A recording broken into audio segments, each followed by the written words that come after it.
Hi everyone, my name is Benitho Louissaint, and my DNP project is evaluating the rapid mode screener in the detection of bipolar disorder in depressed patients. My committee members are as follows. My chairperson is Dr. Maria Snell, second chair is Dr. Lisa Stewart, and my committee member is Dr. Olubukola Komolafi. Bipolar disorder is a psychiatric condition with a period of mania and hypomania, with the most frequent clinical appearance being depression, which can be confused with major depressive disorder. Depression is defined as a minimum of 5 or more of the following symptoms lasting for at least 2 consecutive weeks, such as anhedonia, sadness, crying spells, suicidal ideation, suicide attempt, inability to focus and concentrate.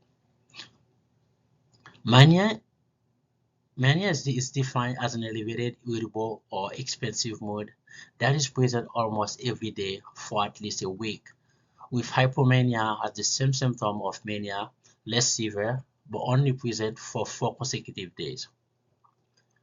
Bipolar in general is linked with significant mortality and morbidity, but worsen if remain untreated. Untreated bipolar disorder can cause poor outcomes such as cognitive impairment, increased suicidality, persistent symptoms, neurobiological changes, comorbidities, and impaired function. The global lifetime prevalence of bipolar disorder is 1.4 to 6.4%, with a delayed diagnosis of approximately 10 years. In addition, research has indicated that patients were misdiagnosed on average 3.5 times before they were correctly diagnosed with bipolar, with the most common misdiagnosis of unipolar depression in 60% of the misdiagnosed responders. The current screening tool is the Mood Disorder Questionnaire or MDQ, but it has some issues. The MDQ was based on the DMS-4, now we're using the DMS-5. Current study has indicated the MDQ has a low sensitivity in US clinical settings.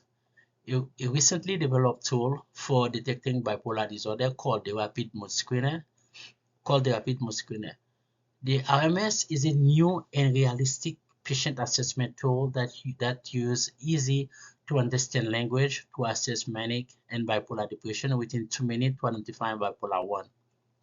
The RMS has shown better sensitivity and specificity and it's easy for patient and professional to use in evaluating bipolar disorder, leading to a quicker bipolar diagnosis. The PHQ-9 is the screening tool for major depressive disorder. Most providers only give their patients the PHQ-9. The Scholarly project aims to increase the percentage of adult patients correctly diagnosed with bipolar disorder using the RMS screening tool. Secondary aims include assessing the first-time diagnostic accuracy rate, evaluating the effectiveness of the RMS in patients having or suspected of having depression, increasing patient satisfaction, and increasing patient compliance with treatment management. The MDQ has shown a low sensitivity and specificity, especially screening for bipolar disorder. The RMS was created to mitigate the flaw seen in the MDQ. This research study analyzes the pertinent literature and evidence supporting the quality improvement initiative. 15 articles were assembled into 3 themes: risk factor, morbidity and mortality, and screening tool effectiveness. The primary research article was performed using Ovid synthesis. The primary databases in Ovid were Medline and Ovid journals. The search parameter to limit the number of retrieved publications were randomized control trial, cohort studies, case control studies, case sectional studies between the years of 2014 and 2024, and to sort up the most relevant. After numerous search refinement, 15 primary research publications were found. The second primary research strategy involved using Maryville Library's Advanced Discovery Research feature. All of Maryville research databases were searched within the parameters of full text peer reviewed 2014 to 2024 academic journals in English language. No additional articles were revealed during the secondary research. Specific risk factors are linked to bipolar development. The factors are genetic, socio-demographic, and other mental health conditions. Literary note on early times of onset, such as youth, in the development of bipolar disorder. Family history is a strong predictor in developing bipolar disorder. Bipolar was noted to cause physical neurochanges in individuals, which can be seen by brain mapping using an MRI.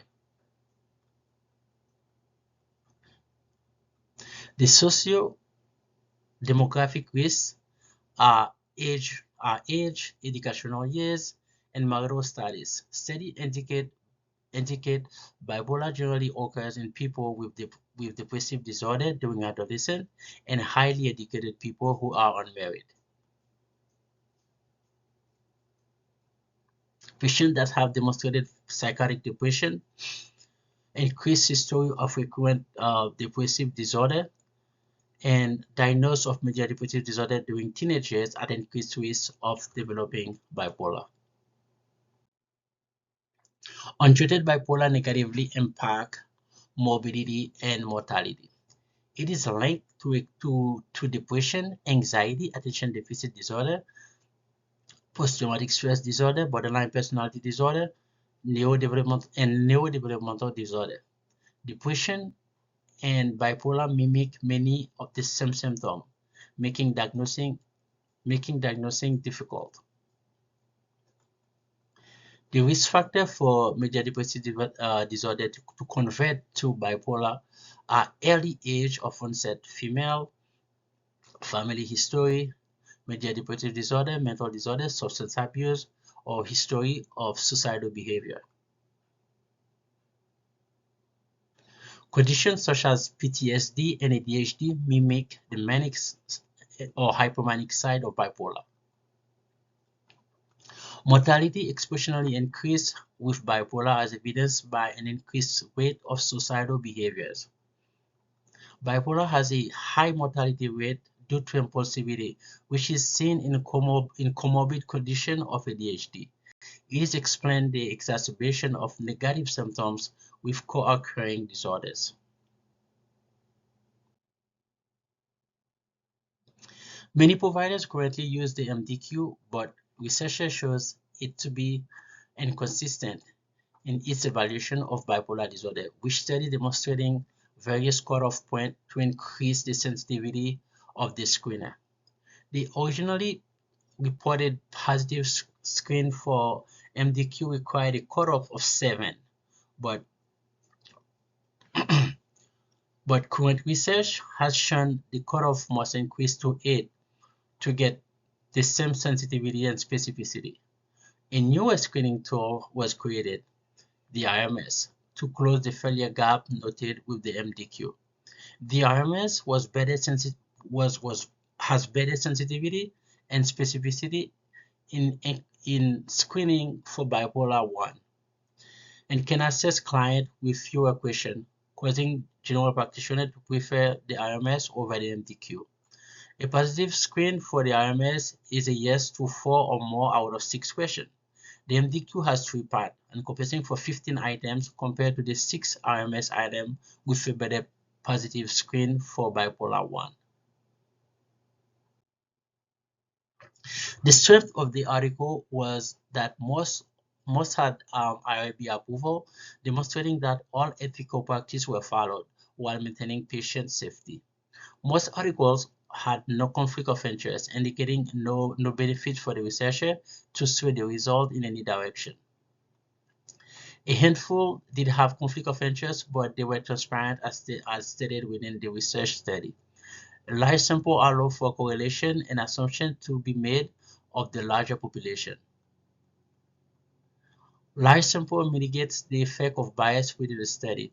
Using a standardized tool add uniformity and legitimacy to research studies by removing bias.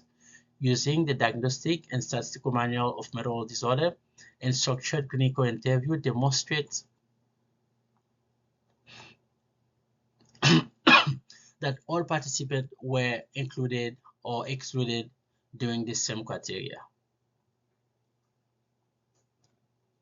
Due to the subject matter, observational studies were used. The gold standard for research is random controlled trials because it allows for randomization of participants in a control or experimental trial group, removing bias. Observational design doesn't allow for randomization. Some studies use research-based inclusion. The participants were included because of the patient's self-assessment form or a previous diagnosis of bipolar without the diagnosis being confirmed by a non-credible psychiatric provider. The biggest gap noted that the article failed to explain the verifying cutoff for the MDQ to be accurate in the study. The original study indicated a cutoff of 7 for accuracy, but each article used different cutoff for the studies to replicate the accuracy of the original article. There was no investigation for the discrepancy. Some of the limitations noted were the size of the sample size and the resource. A few articles used inpatient of a psychiatric hospital and another used patient from an outpatient treatment center. Both studies relied on patients already diagnosed, and it's unknown if the inpatient has comorbid disease that would interfere with bipolar disorder. The framework used for this study is the Johns Hopkins evidence-based practice model. The Johns Hopkins model is based on the fact that practices and policies are continually evolving, requiring continual improvement to provide the safest care to all patients. The phases of the model are known as the PET process, which means practice, question, evidence, and translation.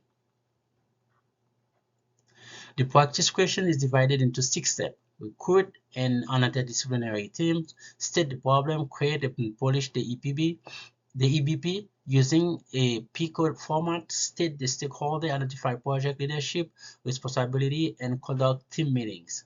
The staff and providers comprise the interdisciplinary team. The practice established the infrastructure of the project to establish everyone's role before implementation.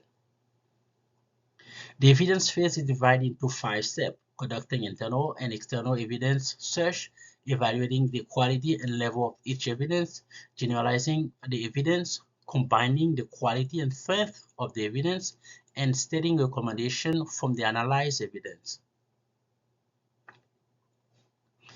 The translation phase is divided into 8 steps. Decide the appropriateness of and practicality of the recommendation for the translation path.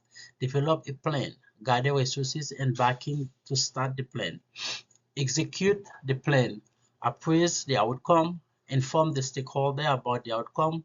State the following step and publicize the findings. The final step is to gather the information to develop a plan and ultimately disperse it to the pertinent staff.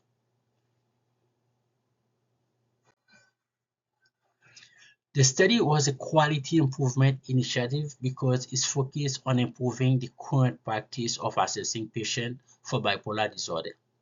A qualitative exploratory retrospective chart review was chosen because the information could be obtained without researcher and participant interaction.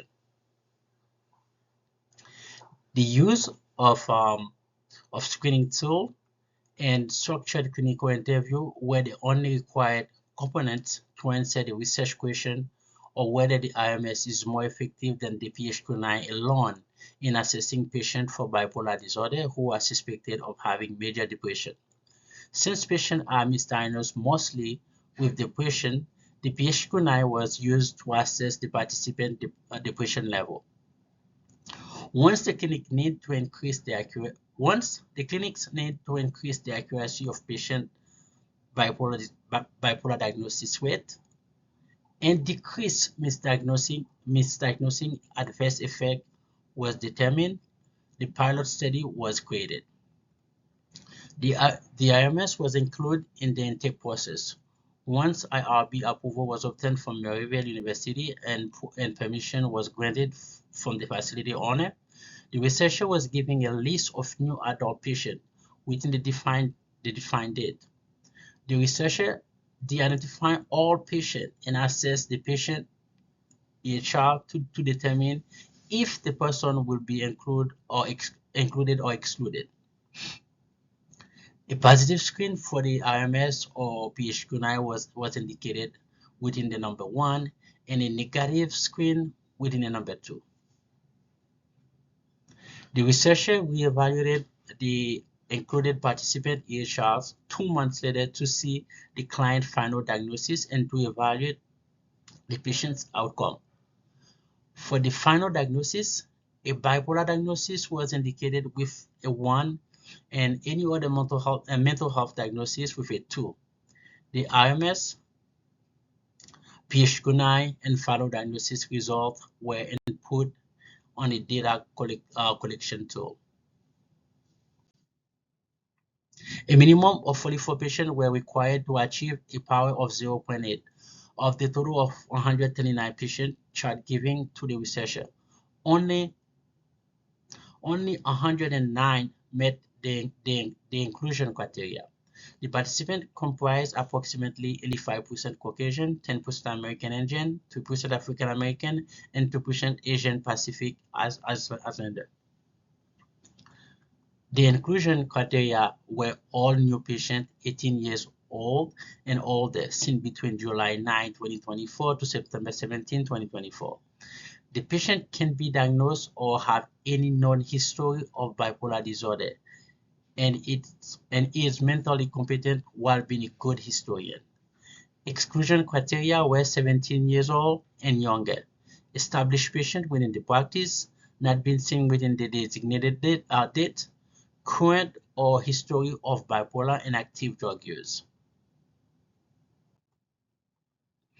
The information from the data collection sheet was transferred into an Excel data sheet and inserted into the statistical package for the social science for analysis, which utilized an alpha 0.05 as the significance criterion. The nominal data collected was analyzed using an upper-Talzy test for the difference of two proportions with an effect size of 0.1743. A z-test specifically tests if one proportion is significantly greater than the other. I am comparing two independent groups and testing if the difference are greater than 0. The z-test compared the result from two screening tools against the accuracy in determining if a research participant had bipolar as a diagnosis. This directional form of the chi-square test was used to determine if there was a statistical significance difference between RMS and PHQ-9. The effect size is 0.1743 with a sample size of 109. The z-test noted is a significant difference with a z equal to 0.7890. The p-value of 0.0026 is significant since it is less than the significance value of 0.05. The standard error of the difference between two proportions was 0.0614 with a 95% confidence level. The lower limit confidence interval is 0.0540 and the upper limit is 0.2946. The confidence interval suggests the true change in the ratio of accuracy from PHQ-9 to RMS. Since 0 is not included within the interval,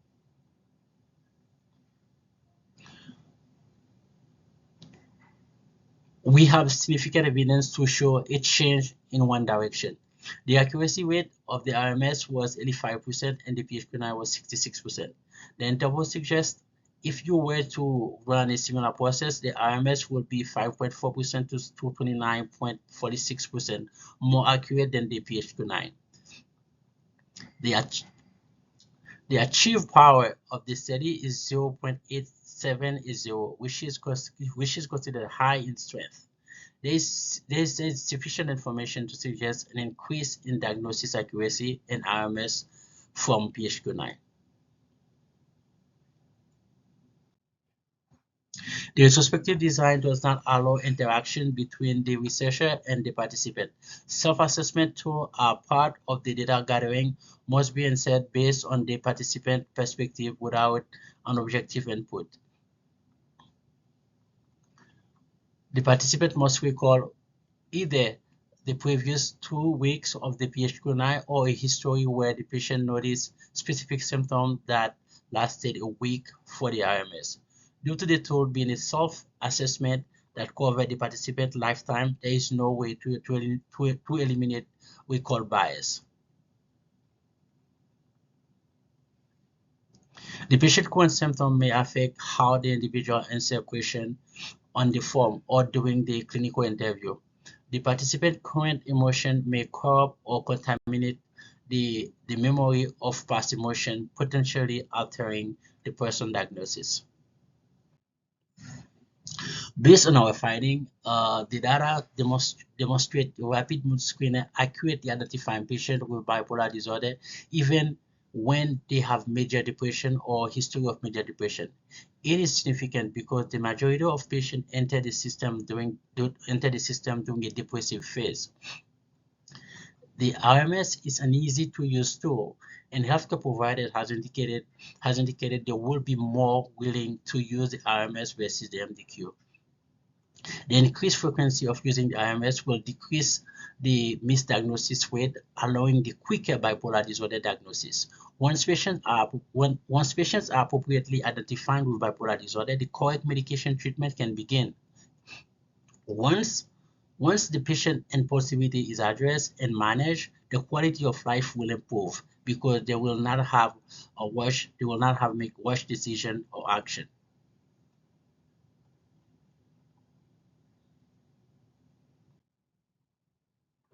The study results significantly impact the practice, patient, and the healthcare community. The evidence demonstrates the need for the RMS screening tool to be routinely used in primary care and psychiatric clinic, especially when assessing patients for depression. It is important to use evidence-based practice screening tool for all psychiatric evaluation. Our practice has continued to use the RMS during the intake process. Early identification gives the patient a more effective treatment plan and reduce inappropriate prescription. It will improve their quality of life by decreasing the years of being misdiagnosed. The health community will benefit by having an increased interdisciplinary collaboration between primary care and psychiatry to aid in closing the gap in bipolar disorder diagnosis. The community benefits because they help to support a holistic approach to healthcare by attending the patient's physical, emotional, and mental well-being.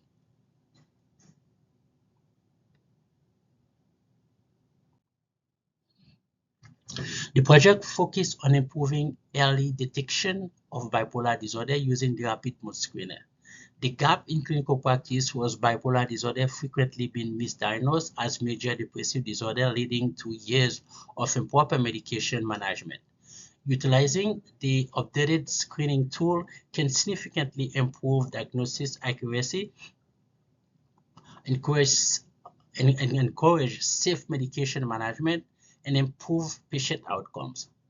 The study has increased the awareness of bipolar screening.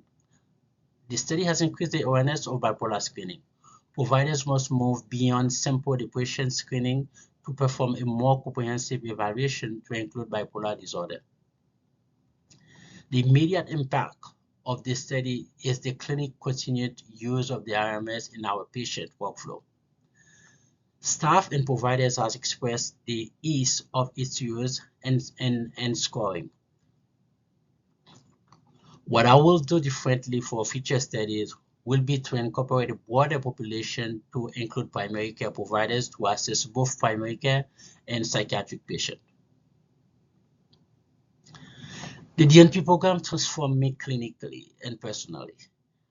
It has raised my clinical thinking skills and helped me to be more aware of the community and global picture of healthcare instead of focus on my job. I've been able to translate evidence based into practice while reinforcing my leadership skills. I've learned how to become a change agent in healthcare.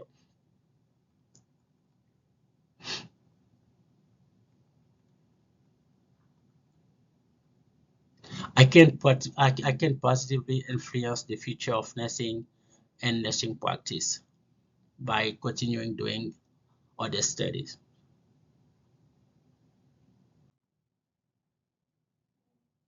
Finally, here's a few questions I'm going to ask the audience. How many of you currently use a screening tool for bipolar disorder when assessing patients with depression?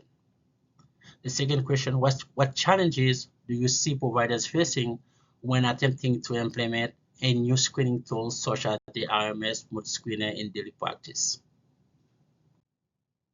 Here's my references.